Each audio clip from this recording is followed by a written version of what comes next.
It's a short stop on a long journey. The US President's on a 27-hour pit stop between international gatherings. He's formed a warm bond with the Prime Minister and is here to celebrate the 60th anniversary of the US alliance with Australia.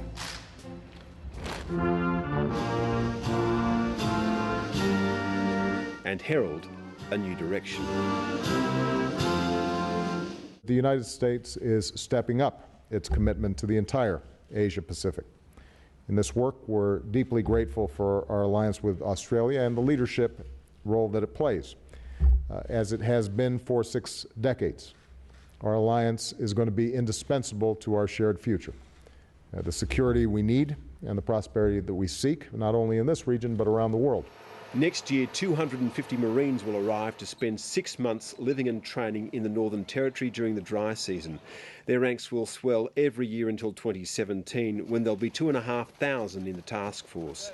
There'll also be more American warships visiting our ports and B-52 bombers transiting our Air Force bases. These 2 initiatives make our alliance stronger. They strengthen our cooperation in our region. We are a region that is growing economically, but stability is important for economic growth too. And our alliance has been a bedrock of stability in our region. So building on our alliance through this new initiative is about stability. It's all part of a change in the military posture of the United States, and Australia has been keen to encourage a greater American presence here. This rotational deployment is significant because what it allows us to do is to not only build capacity and cooperation between our 2 countries, but it also allows us to meet the demands of a lot of partners in the region that want to feel that they're getting the training, they're getting the exercises, and that we have the presence that's necessary to maintain the security architecture in the region. As the US winds down from 2 wars that have soaked up its blood and treasure for a decade, it's reached what it calls a pivot point. Obama is coming here with a changed vision for Asia, elevating Asia in US priorities, and I think Australia is very much part of its new strategy for the future. Asia will shape the 21st century, and only its markets can guarantee the growth America so desperately needs. What's happened in the world is that about half the world has come very late to industrialisation, and a great part of that half of the world is going to be China and India put together. And as they come late to industrialisation and grow their productive capacity and their markets, we're going to be dealing more with that half of the world.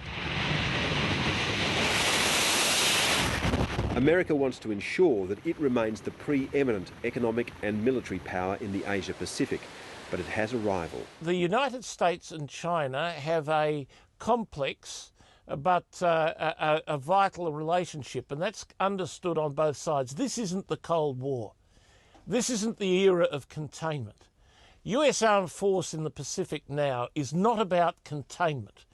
It's about sovereignty. While there's no reason to disbelieve the US administration when it says it's comfortable with the peaceful rise of China, it's hedging its bets. Many policymakers in the US now believe that China, while it's a partner in some respects, it's also a competitor, and the US needs to strengthen its position in Asia in competition with China. And that's not just in the defence arena, but also in terms of foreign policy as well as trade policy. And that's where this visit and Australia's 60-year-old defence relationship with the United States comes in. Although it occurs in the 60th anniversary year of ANZUS, and some people tend to see it as a celebration of what's gone before, I see it very much as a start point for what comes next. And what comes next is that the US is not only re-engaging with the Asia-Pacific, it's trying to change its footprint in this region to make it something that's more responsive to the transformational environment that's unfolding here. And for once, there's a benefit in the tyranny of distance. One of the defence considerations in all this is that the US deploys most of its forces very close to China, and these are becoming increasingly vulnerable to a new generation of Chinese missiles and ships and aircraft. And it needs to reduce the vulnerability of these forces by dispersing them and relocating them to other parts of the region out of range of these new Chinese missiles. And Australia fits the bill because the Chinese missiles would not be able to reach Australia as they are at the moment. Australia's economic future is firmly tied to China, and the Gillard government believes it can stay on friendly terms, but it's in lockstep with US strategic positioning. I think many Asian countries will have both their strongest economic partner as being China and their strongest security supporter as being the United States. It's not anomalous even inside the ANZUS alliance because China is the US's largest trade partner as well. Essentially what the Gillard Labor government is doing is actually reaffirming and reinforcing a long-standing relationship with the United States, with one important difference, that Australia is going to play a much more important role in US strategy in Asia than it has previously, for the simple reason that Australia has become more important to the US. China, India, Indonesia and New Zealand were briefed on the plans to beef up defence ties before today's announcement was made. I think the notion that we fear China is mistaken. The notion that we are looking to exclude China is mistaken. China is unlikely to be as delighted as the locals by the presidential attention. Barack Obama might have some problems at home, but he's still wildly popular abroad. But when the United States comes to town, it tends to take over. Getting in and out of Parliament House became an ordeal, no matter who you were. Well, just make a dash for it. Well, so they make you walk too? Yeah, why not? You know, it's the best way to get home anyway. For me, it's only 100 metres down the road, so...